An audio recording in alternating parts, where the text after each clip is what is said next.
மூங் தால் தோசை பண்ண போகிறேன். அதுக்கு வந்து பாசிப்பருப்பு ஊற வச்சுருக்கேன். ஒரு அரை மணி நேரம் இல்லை 1 மணி நேரம் ஊறுனா போதும். அரை மணி நேரம் ஊற வச்சு பாசிப்பருப்பை மிக்சியில் போட்டு அரைக்கணும். பாசிப்பருப்பு போட்டாச்சு. அது கூட ஒரு 5-6 பல்லு பூண்டு, கொஞ்சோண்டு இஞ்சி, ஒரு 2 பச்சை மிளகாய் போட்டு தோசை மாவு பதத்துக்கு அரைச்சி உப்பு போட்டு கரைச்சி வாக்க வேண்டியதுதான்.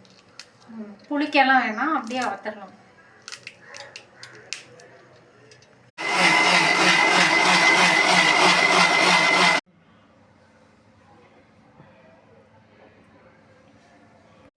மாவு அரைச்சிட்டேன். இப்போ அதுக்கு தேவையான உப்பு போடுறேன்.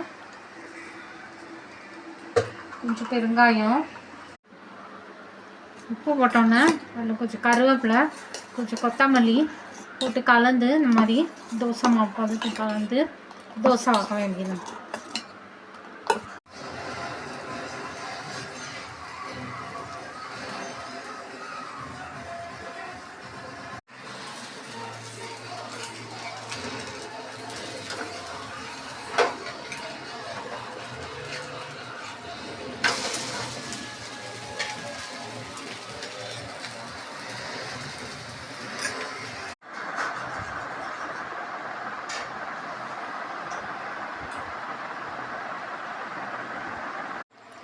இந்த டயட்டில் உள்ளவங்களும் சாப்பிட்லாம்.